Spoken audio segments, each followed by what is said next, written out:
we should be live. It says we are live. Hi, welcome everybody. It's Thursday night. Thankful Thursday. Thank you all for jumping in the Treehouse tonight with me and with my co-host PPG Gypsy Kramer. And we have Scott Savage in the house tonight. Welcome, Scott. He's in the studio with us. I'm pretty excited. And then, of course, Paramount USA is in the house. And you all don't forget to subscribe to my channel, Paramount USA. Hit that like button and hit that bell so you can get a notification when my show's going to start and all that. And so Gypsy's going to be watching the chat for me tonight. And so I'm seeing people are starting to jump in. So I'm super excited. We're gonna have a pretty cool show tonight, everybody. I always start the show with something, something real quick here. So because we're gonna we're doing a show tonight on, hi Tony, hi Bill H. We're gonna do a show on the word calling. So it's not like, calling on the phone. It's kind of like your calling in life and the different meanings of calling. I'll give you guys something to think about. So I'm going to read here real quick. Find your passions. Embrace the things in life you're passionate about. You'll be transported. Your path will be clearer. Your tread will be more certain. Feel the power. Enjoy the journey. Follow your bliss, and doors will open where there were no doors before. So that kind of, that's kind of cool because it talks about, your calling and all that stuff. So real quick, I'm going to do a shout out to Barry Shepard, my senior bull rider. He's listening. Y'all remember he was my guest last month. And congratulations, Barry Shepard, on your third bull riding championship buckle. And I'm super excited for you, dude. You're going to be such a great teacher to the kids, the up and coming rodeo kids and all that. So I was super happy to have you on the show. And congratulations to you and all you do for the kids and the rodeo community and all that stuff. So before we get with Scott, we're going to talk about, the calling. There's different things in calling here, and I made some notes about what your calling is in life. And there's a calling in the moment, a calling for a season, and life calling. Those are kind of three things. So what do you think your calling is, like your spiritual calling? What do you think that is? If you or anybody in the chat can put in there what they think that means, or Scott, if you want to, what you think what the spiritual calling is. Hi Joe, welcome. What do you think what do you think the spiritual calling is? I think it's something that you feel compelled to do, something that fulfills you or makes you happy doing. Okay. What about you guys in the chat? What do you think the spiritual calling? What do you think, Gypsy? That's what God has planned for you to do.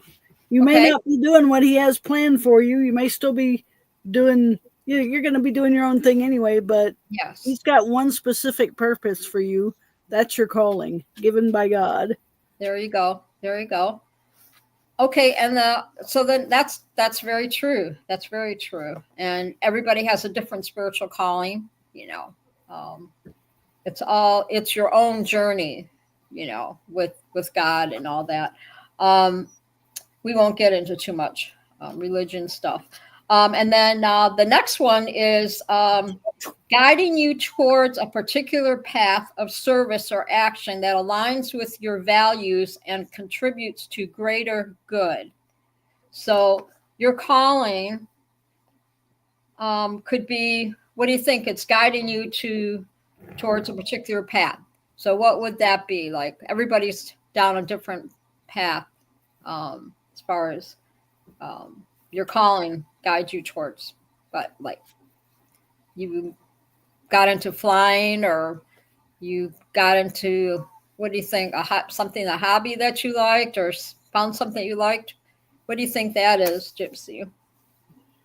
Well, it's different for everybody. For me, it's working with kids. I mean, Okay. God gave me the gift to get along with the kids, and I'm the same size as them, so Yeah. I fit right in with the fifth and sixth graders, but He Yes. also gave me an abundance of patience when it comes to kids. I don't have that patience with adults, so I think adults should know better, and it makes me mad, and I want to hit them in the head with a hammer. But I don't feel that way about kids. But it's something that it's usually something you're good at. Your calling is not going to be to paint pictures if you can't even draw a stick figure of a dog. So there you go. It's something you're good at, and you have the tools to do it. Good. I can be patient with. Very cool. I can be patient with. What do you think, kids. Scott? What's your look on the guiding towards a particular path, a calling? Well, to be honest, I'm not very religious. I'm more karma. You're a good person, and good things happen to you. Yeah. Okay. But I can see where you were coming from, Kramer. I have patience mostly with younger kids because, yes, they don't know me. You're like me. When they get to teenage years, and I work with a lot of 18-year-olds right now that drive walls. Yeah. Them I have no patience with. It's like there's something in the water of that generation. Yeah. But then there are older people that I don't have any patience with either, that I know should know. Well, you have patience with me though, Scott, because you came on. You're the guest on my show tonight. So that must mean that you like older people. Oh, that's right. I'm your mother. Remember, I adopted you. When I adopted Michelle. Is that patience or respect for your elders? There you go. A little bit of both. There you go. What's Bill H saying? He said his calling is to be a better version of himself and to help others. Oh, I like that. That's great. If we could get more people on this earth that feel that way, we would have such a great earth to live on. Oh yeah. Hey Joe, I want to see Joe Adele. I know I see you in the chat. What do you think? If you're paying attention, Joe, I met Joe this past summer at the fly-in at the Torchport fly-in. And it was fun. He lives in Indiana. So we're almost neighbors, I guess. We had a really good time. It was fun. It was a lot of fun. And that's how I met Joe. If you can hear the train outside, I live by train tracks. So cool. Oh, I like train tracks. Wow, cool. All right, you think about it, Joe. Think about what we asked about, what your calling is. But what did he say? I'm letting you read the chat, Gypsy. You have snow. I can send you some, Joe. I can send you some. No, that'd be your calling. I'll send you some snow, and then you'll have to shovel it when you get up in the morning. That would be your calling. Okay, so we're going to move right along here. Good answer. Thank you, Bill. I appreciate your input. This is what it's all about. I get the chatters all involved and kind of make you think about stuff. Also, it says the calling is essentially, it's a sense of being called to do something significant beyond just personal gains. I like that.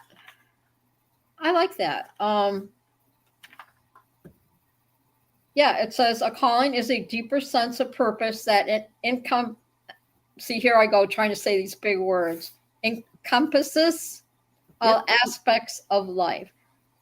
I knew when I wrote that word down, I knew I'm not going to be able to say it very good. Encompasses? How do you say it? ENCOMP? Yeah, you said it right. Encompasses. I did? Encompasses? Yep. Okay. Encompasses. Okay, encompasses. All right. So so this one here, essentially it's a sense of being called to do something significant beyond just personal gain. And I think doing this, starting the show that, when I started in June, I think that was kind of like my, my calling. My beautiful daughter-in-law, we sat around one day, and the Robert he was done doing a show, and everybody kept asking, who's going to do Thursdays? And then my daughter-in-law said, hey, you could do one. And I'm like, me? What? Yeah, right. And she's the one that got me into painting too, right? And almost 4 years ago. And I didn't know I knew how to do acrylic painting. I'd never painted a picture in my life, right? So when I did that, it was like, wow, this is cool, And I started enjoying it, and I have 50 some paintings now that I've done. I need to do a little, go to one of those, where they do those craft things or whatever, and start selling my pictures. But I think that was my calling as far as, doing the pictures. It helped build my confidence, that I could actually, never knew I could do that. And then just doing the show every week helps me, build my confidence about myself too. And I love sharing. And my calling is just to get out there and inspire people. That's what I feel like. So what's yours, Gypsy? Oh, I thought we already did. Mine's like, I don't know. Mine's to reach out and help people, no matter where I am. When I was a motorcycle rider, I rode with a lot of different groups, and including Hell's Angels. And I got along with everybody, and I'm a peacemaker, and I try to get them to get along with everybody. Now I'm a paramotor pilot, and I just want everybody to be happy and get along. And so it's been all, I guess I'm called to be a peacemaker. Although there you go. I do like things that blow up, so sometimes there's not always peace. Oh, well, we're not, okay, so what's Joe saying? Joe? He always helps others, and he's always helping others, probably too much at times, but it's enjoyable. It is enjoyable. I get blessed when I help others and see other people be happy. Yeah, that's, it is it's very rewarding, just like when we went, last week, we talked about, giving back, and how I, was on my little bus, not the yellow bus. Okay. I'm just going to let you know, it wasn't the yellow bus. Or the short bus. Even though some days I feel like I needed to be on the yellow bus. I drove the short one for a while. Oh, did you? I did. But you know what I mean. See the yellow bus, and I got sidetracked because I was talking about the yellow bus. There was a lady that, she was scrounging through her purse looking for, because she didn't have enough bus money. And so without even thinking, I said, don't worry about it. I have, I'll get it for you. How much you need? And she goes, $1. And she was taking money, dollar out of her purse or whatever. And so I paid the whole $1.50, the rest for her or whatever. And I went on with my day, and it made me feel really good. And I was I hope it changed her day too, So Scott, what's your input on the, about doing for like the personal gain part or whatever, how giving back? I enjoy helping people at work that actually want to learn the knowledge that I've gained over the time. Hi, Scuba. I learned a lot about the machines that I operate because I was a mechanic on them. I had to go out and fix problems, troubleshoot.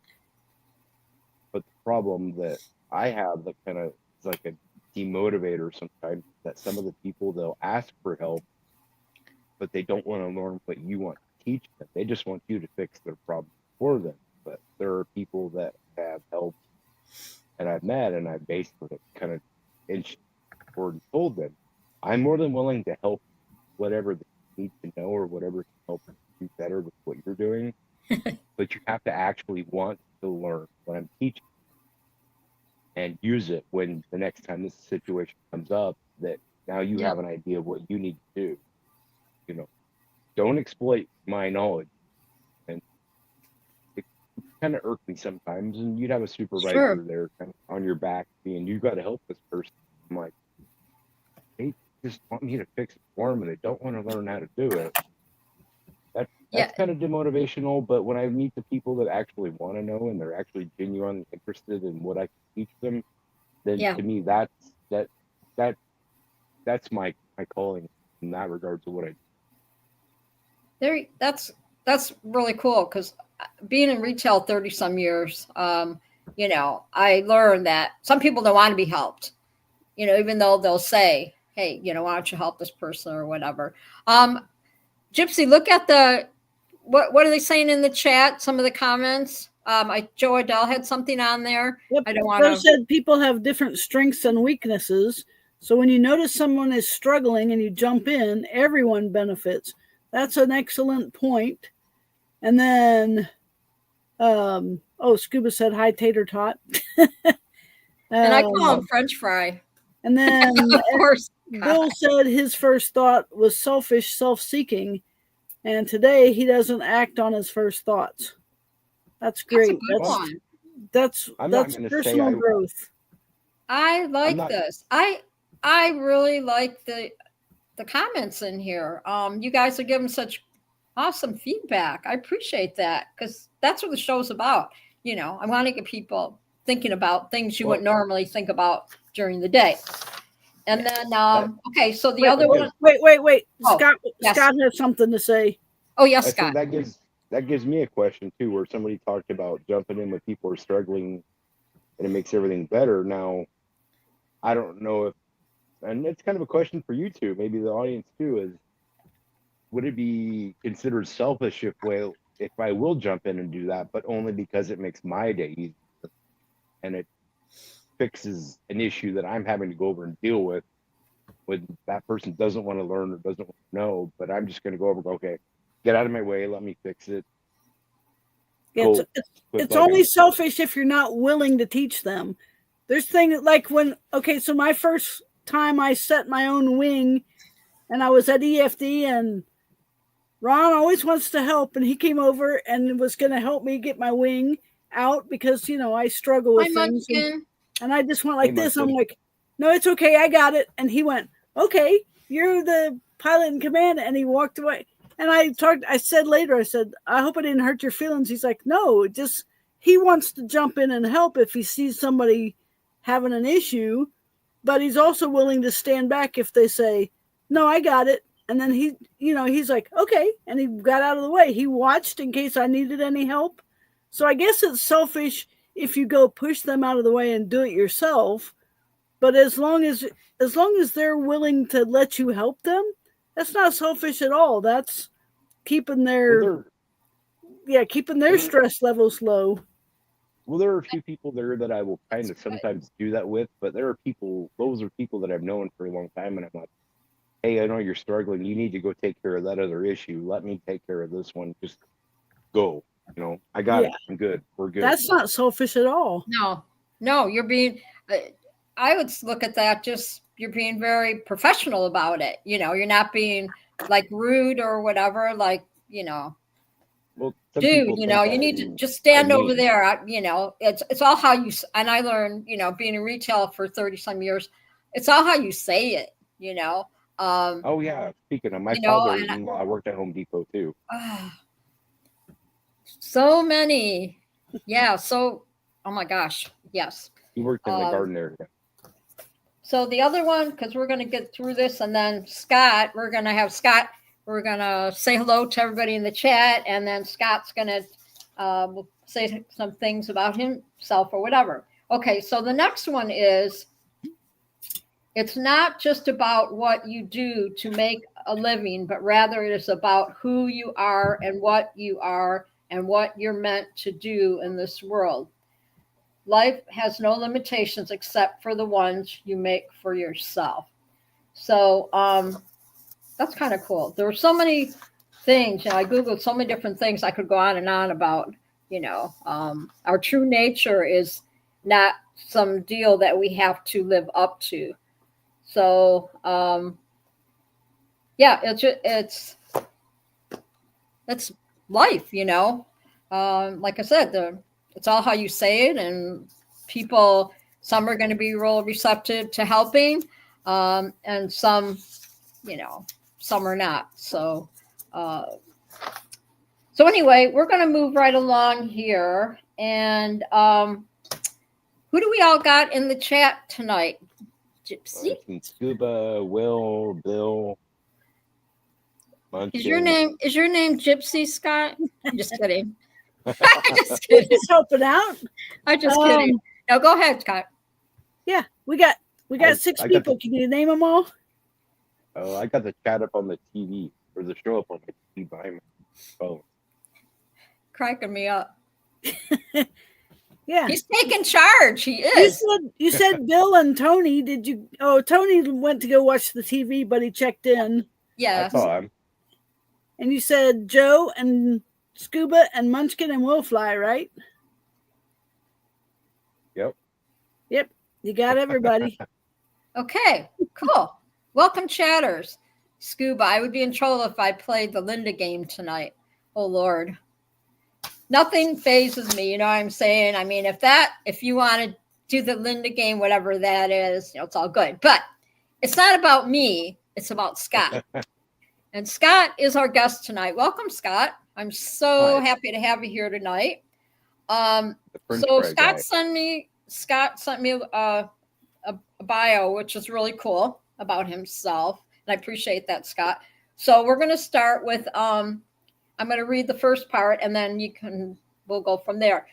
You said your hobbies are computers, and you said you've had one since about 8 years old, and you've done repairs for money in the past. So tell us how that all started, Scott. It was a Christmas one year, I believe. When I turned 8, my uncle, he worked for General Dynamics, big government contract. Well, okay. They upgraded their computer, so they gave me and my brother their older one. So I got a computer at the age of 8. I'd already been using Apple IIs and Commodore 64s at school, but this was like, you know, an IBM computer, 8088, 360K floppy, and a whole 20 megabyte hard drive. IBM. I haven't heard that word in a long time. It just started a whole thing where I started playing games on it, learning DOS, learning how to write batch files and things like that. Then a little later in life, that whole, it became a very useful thing, just learning and doing stuff. And I did it for repair for a little bit on the side, my late teens and my early 20s. And it benefited a lot later in life too. That's amazing, because not everybody is computer smart, you know. No, I was the only one that I knew of in school when I first got it that had one. There was a kid I met later that he had one, but his dad was really into it, so that's why they had it. I don't remember what he did, but it turns out I was actually related to him. I did not know that for a long time. Yeah, see, I guess, did they have computers? Well, I graduated in 1973, so my dad graduated in 74, and his time in college, they were using punch cards and learning Fortran. I just remember the rolling in the TVs in the classroom and stuff. So Bill H has a question, Gypsy. Yeah, Scott's reading it. He's got it up on the. Oh, okay. Yeah. It would depend, but you'd have to be there in person. A Lenovo ThinkPad X Carbon Gen 5. Holy moly. i7 Lenovo, IBM used to make the ThinkPad. Lenovo bought that branch of the business. Are they? There was a transition point actually where Lenovo was making them for IBM, and then IBM. Oh, I think I do remember the Nova. Oh, look at Will Fly. Look at everybody needs your help now, Scott. Trash 80? No, I've never had one. I know what they are, though. TR780. They call them a Trash 80. People used to dog on TRS-80. Radio Shack. I, Yeah. I like my laptop. My son gave it, got this for Christmas 2 years ago. And because my old computer was a lot bigger, and my old computer was like from 2003. So when I would do the shows, PPG Grandpa show, I was the only one, and you remember this, Will Fly. I was the only one that had a black and white screen, So when I was so shocked when I got this laptop. When I opened up the box, because she had it in a different box, make it look like I was getting some something weird, for the bathroom or something. And so anyway, we're going to move right along here. Okay, so next we're going to talk radio. So Scott said he was walking home one day from school and noticed something odd across the old laundromat in town. So tell us that story. So I believe, I think it was my eighth grade year in school. Yeah, maybe seventh grade year or eighth grade year. I was walking home from school one day, and I had a pretty much preset path, but I happened to vary off from my path. And I believe I was going to go see my dad at work because he didn't work that far from there. And I saw this old building that nobody had done anything in or been in across from the laundromat. And all of a sudden, there was a bunch of reel-to-reel tape machines in there and stuff. What in the world's going on there? And so I walked up and was kind of peeking in, and they saw me. And so they invited me in, and I got to talking to them, and it turns out it was AM radio station that had moved into that building. And so I'm talking to them and just kind of hanging out, learning about radio. Not something that had really ever been a hobby, an interest, or anything. And it got to be where every day after school, I started going there and hanging out with them. One of the days that I was there, they were going to go work on the transmitter up for the local AM station, which is up on the hill in town. And I said, well, can I tag along? And I didn't ask my father's permission, and I probably should have, but he didn't really have an issue with that later when he found out. And it started to become a thing. That was where I started spending all my time. And I got to know them really, really well. When I'd go and help out with them, they'd buy me dinner, usually Subway, because that was local. And then I started learning about CB radio, which my dad had one in his truck, but I had never really talked on it. My grandpa kind of started getting into it. He was a and so then I started getting into ham radio through that. And I learned a lot about that. And they have what they call an Elmer. An Elmer is somebody that teaches you what they know. And so the guy's name was Mike Holt, K7QQ. He's long since a silent T, but he really got me into it. And I started helping out more and more around the radio station. And they started teaching me how to program the automation system. You would go in and you pick which tape machine to play for him or a cart stuff. And so I really got into that. And then one day the lead engineer was like, hey, you want your own radio show? And, hey, I was really nervous. It took me a little bit to do that, but then I started bringing in my own CD collection. So I started playing like Black Sabbath, Led Zeppelin. They were more kind of what they would call an adult contemporary, like a cool oldie station. And it became a thing. Like every couple days, I'd go in after school, after a little bit, maybe go hang out with them, then have lunch or something, and then I'd have my own little show for maybe like an hour or whatever I wanted to do. And one day they hired another DJ in. It was through a work thing. It was something that I believe the guy, he'd had an accident at a meat plant, I believe, and inhaled a lot of ammonia. They had contacted the radio station trying to find something for the guy to do, for like rehabilitation kind of thing. And I kind of got to know him a little bit. His name was Rich. He was kind of a kick of pants. And one day Rich was on, and he happened to be Hot Mike. in between playing songs, and I was walking through the radio station and hit something with my foot. And from that point on, I became Boy Blunder. That was my radio station. It was your DJ radio name. name was what? Boy Blunder. Oh, that's I managed to make a loud ruckus on the air because I started cussing, which, it's, if somebody doesn't complain about it, the FCC does. yeah. And then in the process of doing that, I started going to the FM radio station, to that transmitter site. Every now and then that transmitter would fault out.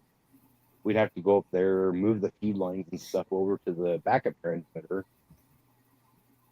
And when we would do that became pretty fun. That was about a half-hour ride from where we were at. And then doing that, we eventually went to the studio for that radio station, and that's where I met people that I'd been listening to on the radio, the DJs there for years. And it was like, it blew my mind. I'm like 15 years old, and I'm meeting people that I'd only ever heard on the radio, and I would call in and make requests all the time. So I had talked to them before, and then it amazed me later when I called in one time to make a request on the station. One of them actually remembered I had only been there a couple. That is such a cool story. You're a natural. You're a natural. Do you guys, okay, so this takes me back. Ask how many people, because we're talking about transmitters, all that stuff, how many people in the chat had a CB radio in their truck? And what was your, I had a flashback what my CB name was. What was yours? Oh, I remember mine. Did you have a CB name? Did you have a CB? Did you have, what was your CB names in the chat if you guys had, tell me what yours is in the chat too. Mine was Penny Pickup. Mine was Butthead. Butthead? Beavis and Butthead. It was really popular. Oh, look at, I love the names. How cool, Munchkin. Yeah. That's cool. I'm letting you guys read I'm looking at it, but I let you read out loud so people that are just listening can, know what it's saying in the chat. So, Scott, what is Munchkin saying? She said, me and my sister used to get on the CD. I was Tweety and she was Thump. That's great. Yeah, the CB radios. Yeah. When I was married to my first husband, do you know he had a Dodge truck that his dad gave him? And to this day, he's probably kicking himself because, back then he didn't respect it. A 1965 Dodge truck. It was a pretty baby blue color. Now we took that truck. That was 1977. We got married. We took the truck he drove that truck to from Michigan, because we were still in Michigan, to Daytona Beach in that 1965. So I can say I rode in a 1965 Dodge pickup, and I froze almost the whole time there. And by the time we got to the beach or whatever, I was so nervous. I was broke out in hives and stuff. We finally get there and everything. Then he finally figures out how to turn the heat on. But that, anyway, that was funny. Funny story when we were talking about and playing with the CB radio and stuff. So then we're going to go on to, we'll go on to the next one. And we're going to talk about when you started, how you got started working at Orida and how that all came to be. So you can tell your story. Okay. So around 2006, I started working at a company called Wood Grain. And I was stacking wood for window parts. Then I eventually became a saw operator. And then the housing economy took a crap around middle of 2007 or so. Right. I remember that. I was unfortunately unlucky, and I didn't make it through that. I didn't. I made it through many of the layoffs, but not until it really got down to it. I was a little bitter about that because the guy that ran the machine on day shift had been there for years. He was very bad at it. I was good at it. I got let go. But, so then, actually, funnily enough, in the middle of working there, I have actually been laid off from the temp agency I was working at, and I almost started to write about a year and a half before I actually did. And so then I was on unemployment for a little bit. I needed a job, and hey, where I just hired. So I go for it. I need another job. I know the people at the temp agency really well, and it was another job that I got on my birthday. Funnily enough, that was how I started at Wood Creek. And my birthday's in September, so it was the last part of 2008. And I went and started working there. And I was just sorting potatoes, and I got lost a couple times on my first day back from break. It's huge. And I got really tired of sorting potatoes and the smell of it because it smelled like Wendy's French fries in the area that I worked in. And I liked Wendy's French fries. I Didn't can't. like the smell of the potatoes in that area. Just, ugh. They made shredded hash browns. And so I had enough of that. And so I started working in the quality lab. And it was kind of funny. The first night I went from swing shift to graveyard, and the first lady that I worked with that trained me actually knew my aunt and knew my family. She grew up with them. And I found out that I had 3 cousins that worked there that I had never actually met. Wow. And yeah, my part of my grandfather's side of the family, they feud and they don't talk. They still. This has been going on for 50 years. Not so much part of the me working there, starting there, but it makes me think of that. And so then one of the, I don't know, first or second week that I started working in the quality lab, grading tater tots, which was the first line I started on. And you asked me about my wife and how I met her. Well, she worked in the lab too, but she worked on the packaging side and I worked on the processing side. The processing side is the hot and dirty part. Packaging was the cool area, which is where I work at now. I kept looking up at her and I should get to know her. Seems to be nice. And a couple of the times that we weren't really needed in the lab, we were still training to become fully certified. We would go up to an area, a training area, and we would actually sit across from each other reading our books, and we started talking. And it kind of led from there. We kept kind of talking. We'd see each other. I'd see her in the parking lot after work. I'd wave. Aw. One day I finally, you know what? I'm going to go talk to her. Funnily enough, she was actually trying to get somebody else's attention, but I thought she was trying to get my attention. And I walked up to the vehicle and I started talking to her, and then we eventually went on a date. So our actual first date was May 4th of 2009. And shortly after that, we moved in together, and it was really weird to live with and work with a Yeah. girlfriend. And then we got married eventually, and we were like, how in the hell do you work with your spouse? That's how we met. That's so romantic. And she You still met works there at to the this day. you met at the tater tot machine. I love it. And so the tater tots were the first line that I worked on, and I learned that. And I eventually went around to each line in each station, and I learned that. And every time that I went to a new area, I had no issue talking to the people that were in the machines that made that stuff. And that's part of what I was talking about earlier, is that I had a genuinely sincere interest in what they did and what they were running and how it worked. And that's one thing that I learned, is if you're genuinely, sincerely want to know something, people are really, really more than likely going to tell you what they do and how they do it and how everything works.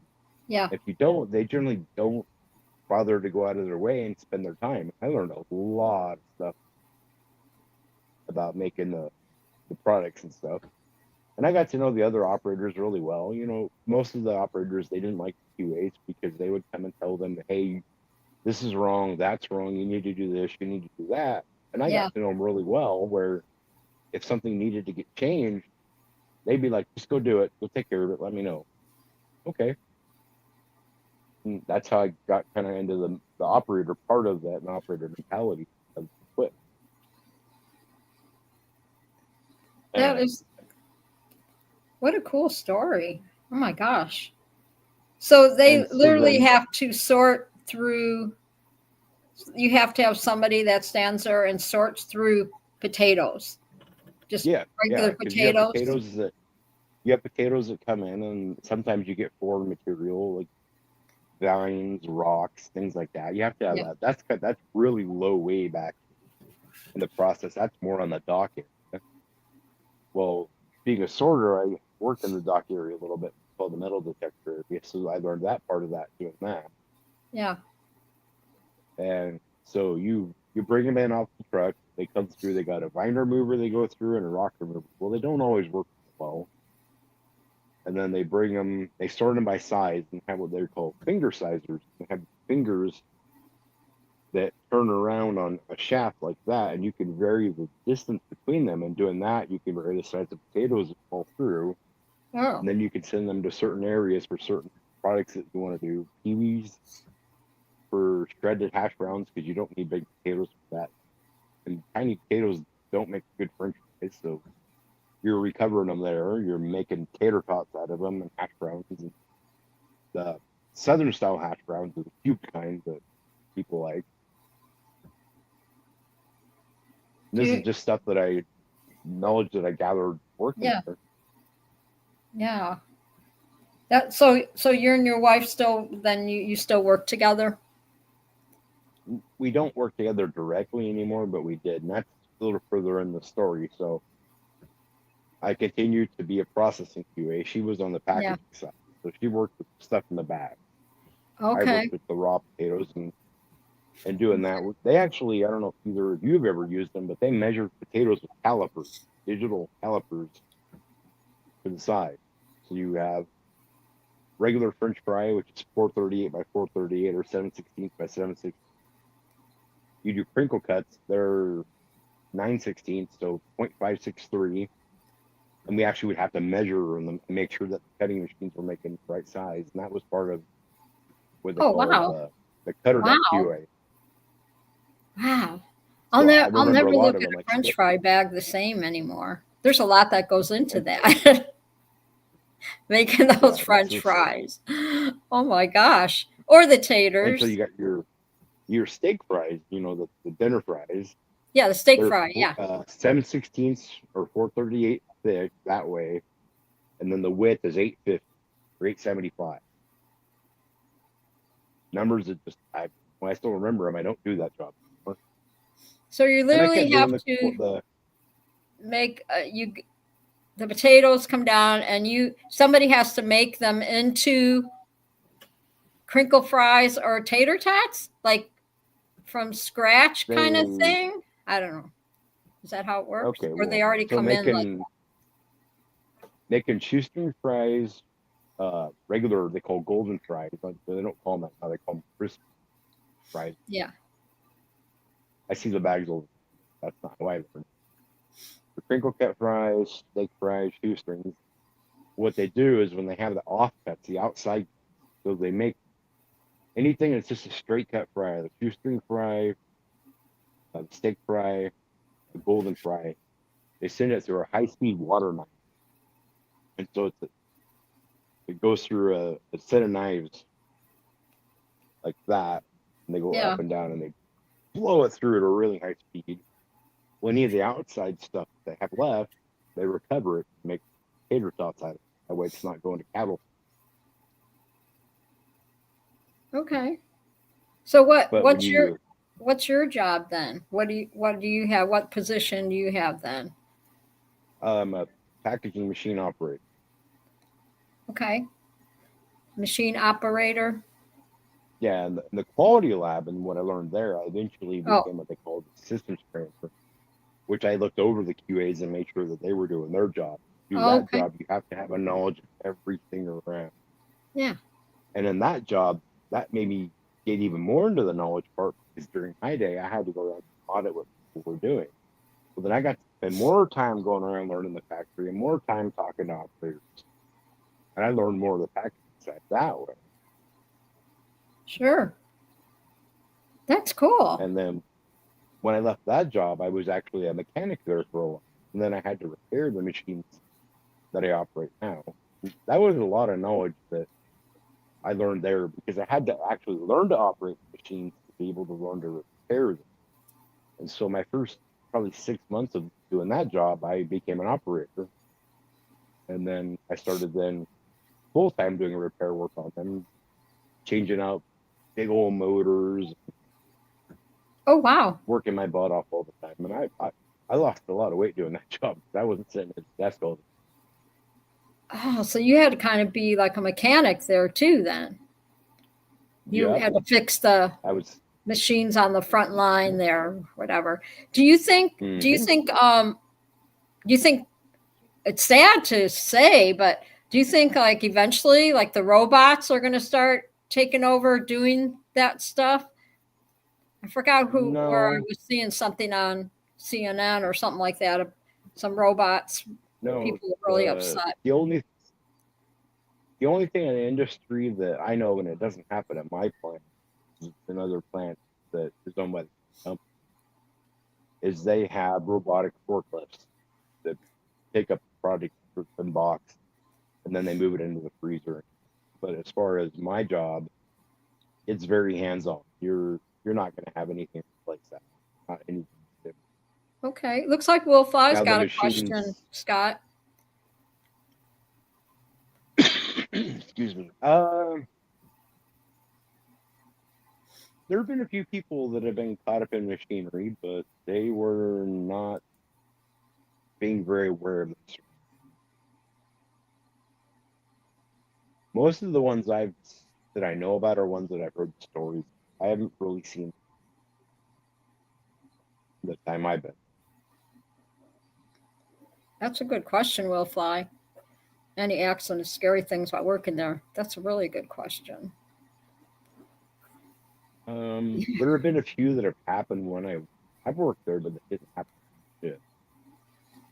I would say the worst job-related accident that I personally have actually witnessed happened back at Wood Grain. Funnily enough, the guy that it happened to currently works at the plant that I do now. He's a maintenance manager, but he was a mechanic and he taught me the job. He was running a molder that was shaping wood to a certain diameter, and they had a knot stuck in one of the molder heads. Instead of waiting for the machine to properly slow down, he decided to try and kick the knot out of the machine, and he ended up cutting off the tips of his 3 fingers. I actually witnessed the Ooh. blood squirting out of his hand. Oh, So some of those tater tots might be fingertips. No, this was at the wood. yeah. This was Yeah. at the wood. This was at the wood machine. This didn't Oh, happen at a okay. right. Oh my gosh. Oh my See, like gosh. this bag, you open it up, and this bag of tater tots came with ketchup, but it's not ketchup. Oh No, yuck. there. Oh no. No, they I would. I know of some more material incidents, but I'm not going into detail. They're not anything that were disgusting anyway. Really awful things that, but I don't want to get Oh, will too much. fly finger food. Ew. See what you started, Gypsy? I Finger know. food. Yeah, I'm not. God. I'm gonna plead the fifth on that one. I don't. Inquiring minds want to know. Yes. Yeah. So, do you smell like a giant French fry when you come home? No, you wouldn't I smell like French fry because you're not really cooking them in there. You're just know when I worked on the processing side, I did because I was by the fryer. I had to go and pick up samples right before the fry, or right after, right where they do the batter at, where you've got big old vats of batter that the fries are going through before they batter them, and then they fry them in the next spot. I smell like French fries a lot then. How come some you go to the fast food? Do all all the fast food places, the French fries or whatever, always all taste different? Is that because they all use different potatoes? Like some you. So we'll No, get into well, the different potatoes. So what's the difference? What's a russet potato? Let's go through the potato names. the most common fries that you're gonna find are made from russet rangers, russet Burbanks, shepherdie. Shepherdie's are a lighter skin potato they're more early season. Like they harvest them around May, June, and July before the russets come out. The russet. They're early potatoes. But after that, anything from probably August until the end of it, because they store them in big old cellars. They pump air through them. But most French fries are russet rangers or russet Bourbons. Yeah, because I guess maybe I should say I grew up with that name of the russet potatoes. And then I love to buy, so what's different, like the red potatoes? I used to buy the red potatoes, but I like I buy the little mini ones because of just me. The little yellow fingerling ones. The little yellow potatoes, yeah, the golden ones they call them. And they're, for some reason, they are so much better than the red ones. Why is that, Scott? Oh, the Yukon Gold potatoes. Yeah, the little mini. Well, they've got a more yellow flesh on the inside, whereas the russets are more a white flesh potato. And other than that, I couldn't tell you. Oh, but I do agree with you. The I'm getting too in depth with my potato questions. We just don't process them. So what? Yeah, that's true. I mean, so what causes the potatoes to, if you leave them? I used to keep my bag of potatoes in the fridge, and they would start getting little spuds on them. They sprout. Sprouts. And so you got to throw them away. Where those sprouts come from? How do they grow their sprouts? I'm on a roll. I didn't work in the field department, but I had to learn about some of that stuff. And it's when you get what they call the eye of the potato, when it starts to sprout, it tries to grow, and what it does is it'll actually consume all the energy out of the potato it's growing out of, and that's why they get mushy and spongy feel. You want to store them in a cool, dark place, but not a fridge. Fridge is actually one of the first places to store. Okay, so I've got on here, we have a Yukon potato. Just when you thought there was only one potato. A king potato. We already know the russet. A violet potato. I've had those purple ones, and they're not very good.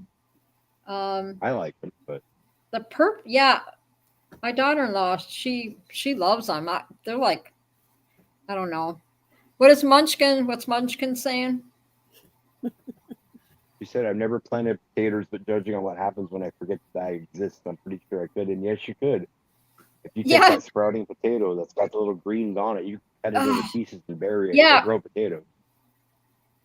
When they start sprouting, I like the little yellow ones too, Munchkin. When they start sprouting, and then after a while, I remember taking the bag because some of them, they used to I don't know why they kept the potatoes at the produce thing in a plastic bag. But anyway, you put it in the bags have holes in them.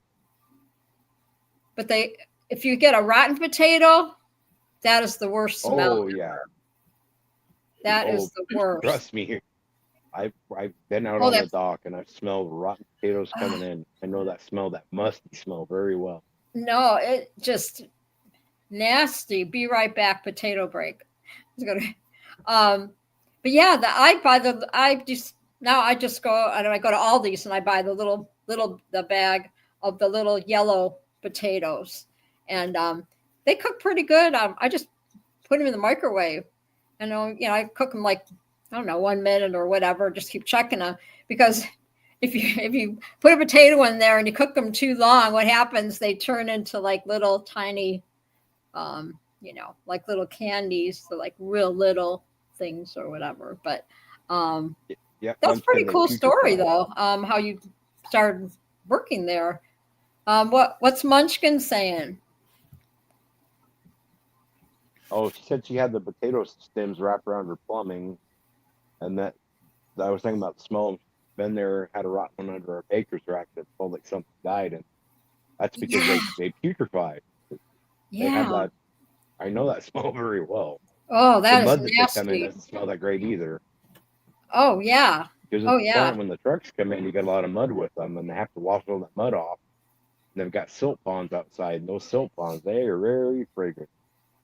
See, now I just got to find somebody that works like in the bread factory, like the one, like I grew up with like Wonder Bread, and I when I buy the bread, because it's just me or whatever, a lot of times, like I'll go to Walmart and I go in their bakery section, and you can buy like a nice loaf of French bread, the sliced French bread for like $1. And I just take it and I put it in the fridge.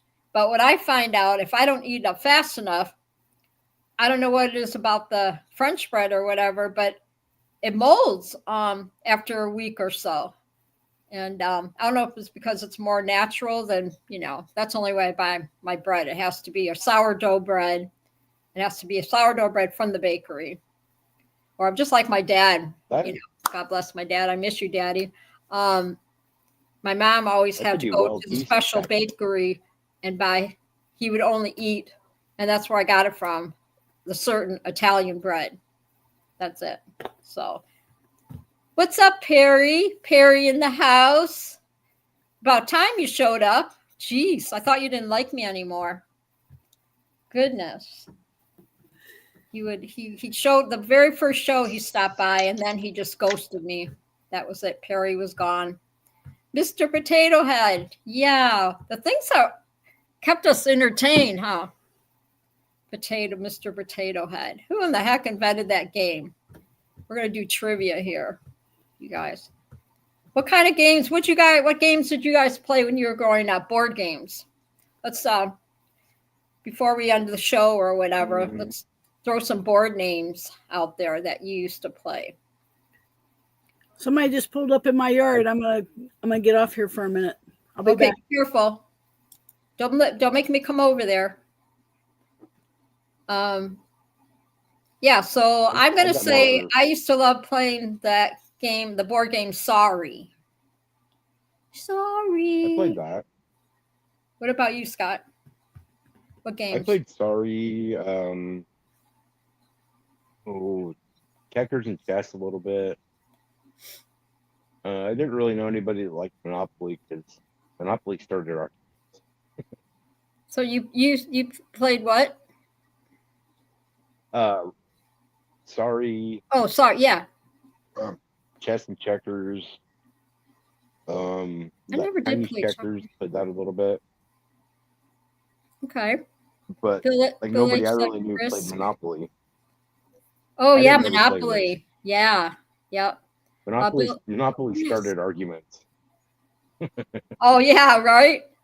Oh my gosh, go to jail. You can't go home. Whatever. Yeah. Yeah. Yeah. Do not pass go like $200. Throw some names out there, chatters. What kind of games you guys? What board games you used to play? Yeah, Chutes and Ladder. Yeah, because this was before. I played that. We had family night. This was before we had all this high tech stuff, that we have now. Oh yeah, Revenge the Operation game. Yeah.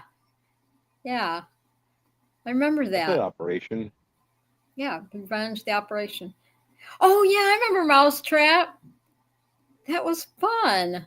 Yeah. I remember Mousetrap. I didn't play Spin the Bottle until a little later. There's Scuba. Yeah. Chutes and Ladders. Candyland. How many Okay, how many in the chat had a Ouija board? Oh, That boy. was, oh my gosh, that was so fun to play. You go down the base, growing up, the kids go down the basement. We used to play the Ouija board. That was kind of My scary. sister had one. My sister had one. Did you believe in I played with it a little the bit. Ouija board? Like, remember, I think everybody put their hands on it or something and it would just like move by itself. See, Munchkin? Yeah. That was kind of scary. The Yeah, Ouija board. I had some weird experience playing with it. You're not that old yet. That's why. Yeah, you probably won't remember the Ouija board. I What was played with one. what was the game with the marbles? They had the game Marble with the Madness. marbles. What was it called? I remember playing that too. Or Chinese checkers with marbles. Yeah. That's what. Yeah, you're right. Chinese checkers. Yeah. Rock'em Sock'em Robots. How come I don't remember that? I remember the commercial on TV, but I never had one. Yeah, The Rock'em Sock'em Robot. that's true. Munchkin. Munchkin said not good to play under the influence of hallucinogenic substances. Yeah. Hallucinogenic.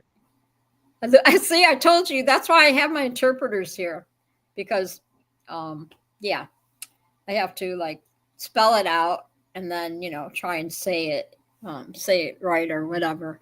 And I remember Twister. Twister, that was fun too. Mr. Sick. Perry, who was Mr. Sick? I don't know who Mr. Sick was. Mr. Sick. The Ouija board. We were talking about that kind of stuff on Halloween, kind of, on one of your shows. I've seen some very interesting things at the plant, actually, in the time I've been there. The Ouija was, that was kind of some of the stuff we think about, some of the board games used to play. And then some of the card games were fun to play. Like Uno. Uno was fun. Old Maid. Fish. What was that name of that? I learned to play canasta for a while, but you couldn't get me to remember how to play that now. We used to play that a lot. There was a lot of, it's crazy now. You can go to like to the antique stores, and some of these games are worth a lot of money. Oh yeah, I could see you playing that, Will. Truth or Dare. Well, and then some of the stuff we used to play outside, can't type on the phone. I'll stop. Oh, Perry, you're cracking me up. I was part of the last generation of kids that played outside all the time. Yeah. I didn't always play inside or play on the computer. Yeah, we'd play Red Rover. And we would play Red Light, Green Light. Remember those? Mother May I. What was the other one? Simon Says. That was all stuff that that we kept our brains going, We do. They call that the telephone game, where one person tells somebody something. Oh yeah. And the mutation goes along. Yeah. The secret thing. Yeah, that was really fun. You all sit in a circle. Yeah. And you tell that's fun.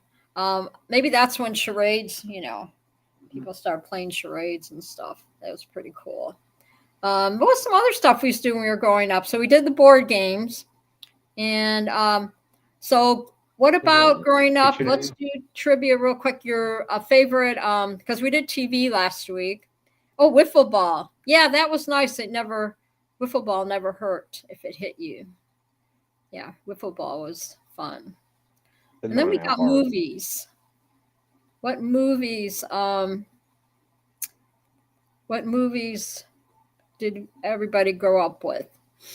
Not the sitcoms, but just movies in general, like watching Sunday afternoon. My it's some show every Sunday. It was a movie came out every Sunday. My parents would watch, different movies or whatever on Sundays. Sunday afternoon, it's movie day or whatever. I remember Black and white TV. I didn't grow up with a black and white TV, but I remember Ghostbusters and Revenge of the Nerds and watching the Freddy Krueger movies when I was like 4 years old. I remember some of the movies on TV. I used to like Shirley Temple. I used to love watching her, every Sunday. I think I would watch, or sometime. I would watch Shirley Temple, all her movies and stuff. Pretty interesting story on her too, growing up. Oh yeah, the Muppets. My kids grew up with the Muppets, with Sesame Street. Fraggle Rock. Yeah, E.T. Yeah, that was a great movie. That was a really good movie. What movie did you go back and see like more than once? There's a few movies that I went back, and I think it was Saturday Night Fever. Me and my friends, we love the movie so much that I think we went back and saw it like 3 times. And 1980 was what Dirty Dancing came out. And oh yeah, jousting on the bicycles. Yeah, my kids used to make ramps, build their own ramps in the yard, and do bicycle jumps or whatever. That was really fun. I'm glad that you guys all jumped in the chat tonight. I appreciate everybody on Thursdays.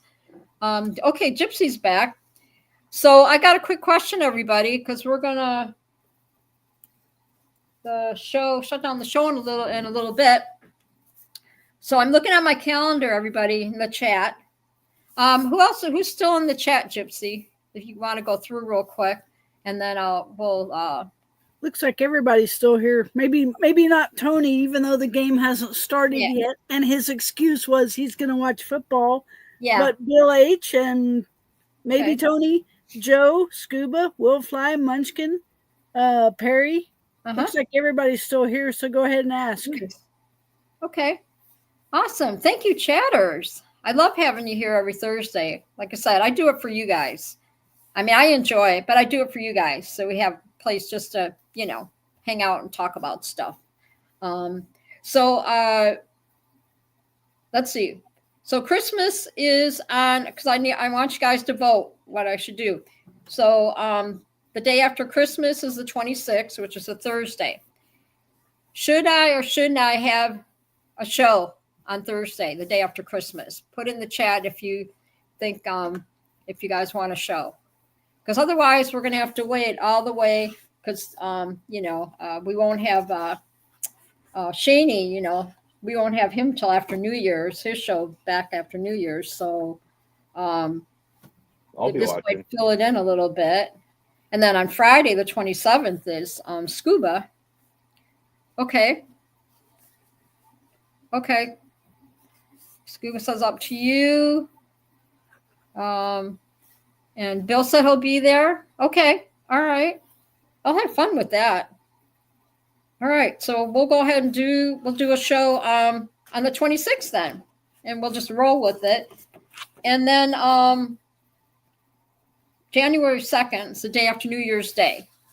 You guys want me to do a show the day after New Year's Day? Thursday? Gives everybody something to do. Because we won't have Shaney back till the following Tuesday. So you'll just have me and Scooby-Doo that week. So what do you think? Okay. All right. Will Fly says, why not? Okay. Because I got my fancy-wancy calendar here. And I'm super excited about the holiday and all that. We've had, yesterday was snow, lakefront, what do you call it? I'm trying to think. Lakefront snow, or whatever you want to call it. The winds were horrible last night. I couldn't even see out my bedroom window. It was blowing so hard. I sent a picture to Gypsy. even my kitty was like, what the heck is going on here? So yeah, that was pretty. And today I was supposed to go, me and my daughter-in-law were supposed to go shopping today. And that didn't, yeah, thank you, Effect. See, I'm glad I have you guys to help me. Oh, you are? Will said Shane and him are going to have a show on New Year's Eve. Oh, that's cool, because I'll be here. Yeah, I'll watch it. I'll be there. Heck yeah. Yeah, I stay home on New Year's Eve, and then New Year's Day I go to my son for dinner. We celebrate, because I don't want them on the road.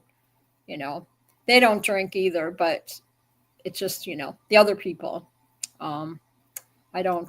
I'll be in my yard watching fireworks, because they do a big hour-long fireworks show, and it explodes right over my RV. So. Oh, I didn't think about that. I'm sure there'll be something going on here. Yeah, I'm sure they will have fireworks.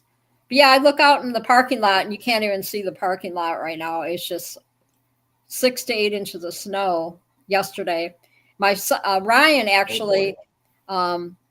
He's got a snowblower, and he gets up like at 1 or 2 in the morning, and he heads to Petoskey downtown, and he does a snowblower on the sidewalks.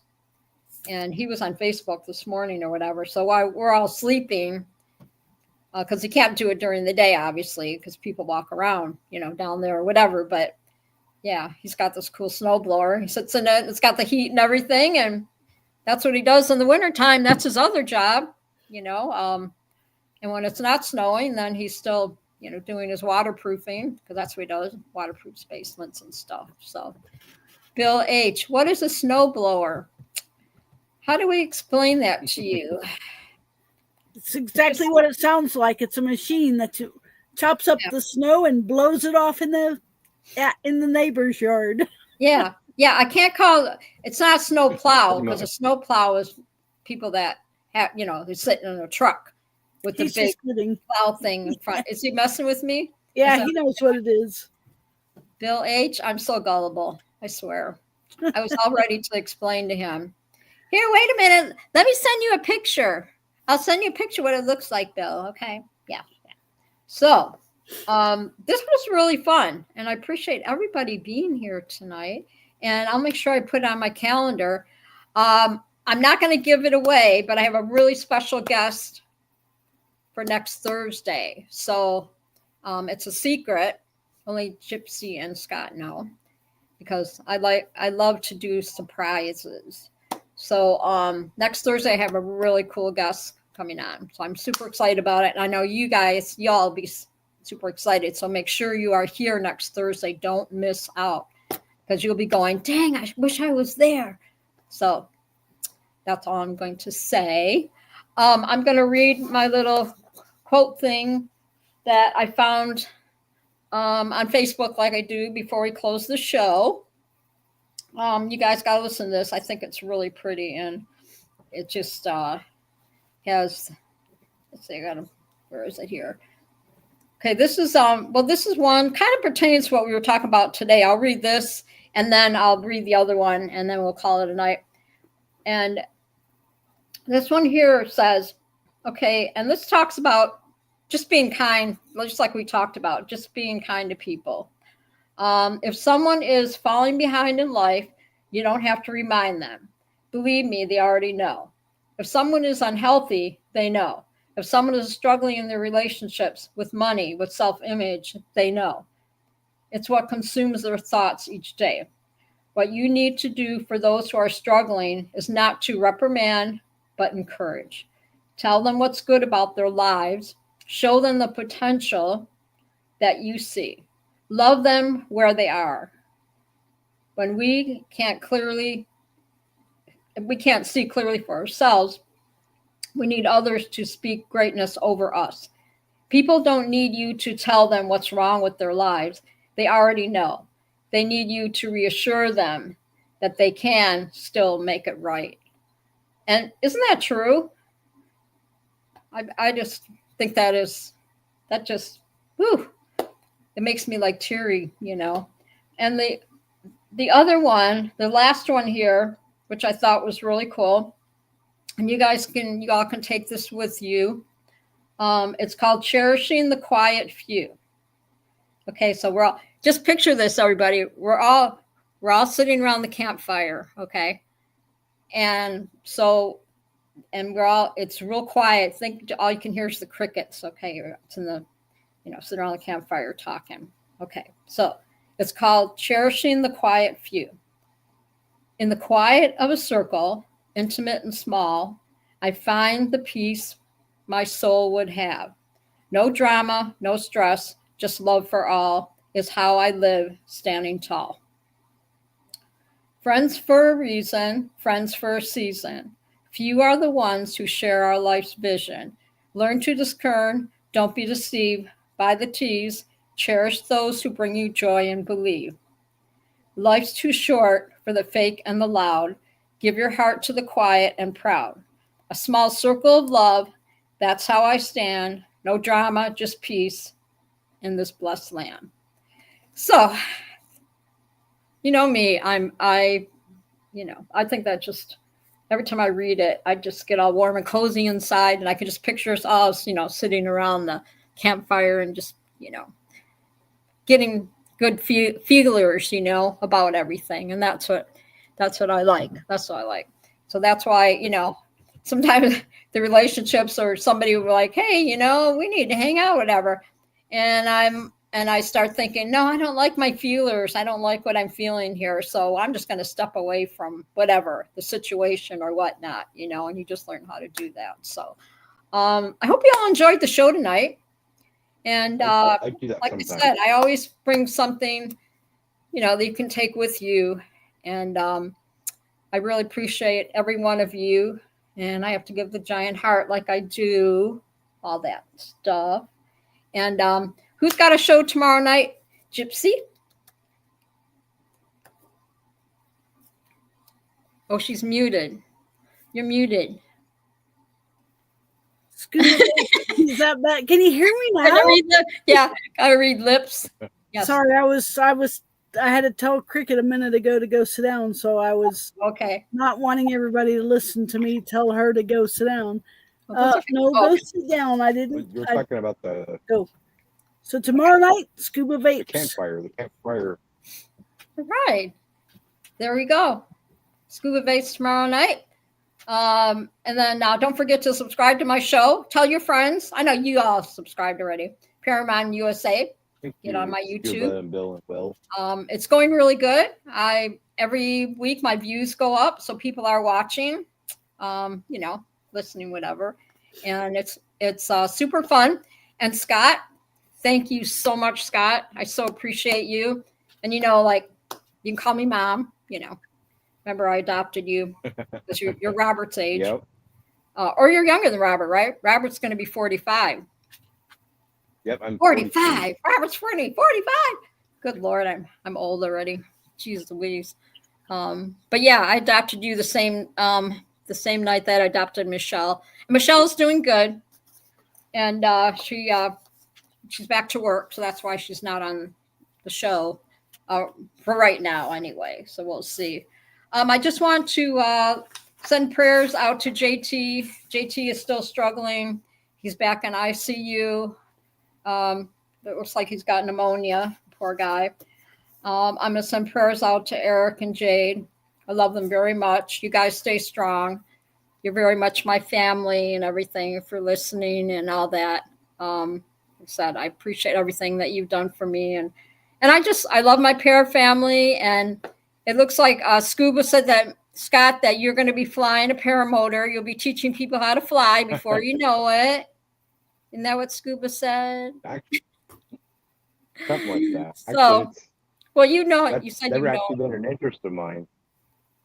You've known Scuba like got forever. Into the paramotor thing just for watching Scuba. Well, just what Kramer said. Kramer at Gypsy, what's your YouTube? Oh, it's ppg.gypsy-kramer on YouTube, but I haven't posted anything to it for a while because I'm not a student anymore. Nobody videos your launches and landings when you're not a student anymore. So maybe I'll figure out something to do with that. But Yeah. Cool. Then, I just want y'all to stay safe. Okay. Share that smile. Go out there, show that love, maybe somebody needs that smile or somebody needs you to open that door for them. Just little things, film yourself, Scuba said. I'm poor. I can't afford a 360. Okay, we're taking a GoFundMe for Gypsy so she can film herself, Scuba. Or just send me a 360. I could never. Yeah. That's beyond my budget for the rest of my life. So next week, Gypsy. Yeah. Next week, find your Santa hat. I'll give you a week to find your Santa hat, so we can wear our Santa hats. So thank you so much, and I will. I'll see you all next week. Like I said, I have a really cool guest coming and gonna hang out with us in the studio next week. So make sure y'all there. I appreciate you. God bless. Jesus loves you. Y'all be safe. We do the hard thing. Thank you, Scott, again for your time and everything. We learned a lot. And you guys are my family, and I appreciate you all so much. So with that note, I'm going to say good night. And y'all have a great Friday. And Scuba, I guess we'll see Scuba tomorrow night. Yep. The Scooby-Doo show. With the flip coins and mod heists. I love it. Yeah, we got it. I look forward to Fridays. And then, of course, I think I watch my bull riding, you see on Facebook. So I watch bull riding on Friday and Saturday nights. And then Sunday, I'll go to my son's and have dinner, do my laundry, and watch my Lions play, I guess. So go Lions, go Lions. So anyway, y'all be safe. Love you bunches. And I'll catch you on the next one. Got to do my crazy. Night, Scuba. Bye, everybody. Love ya.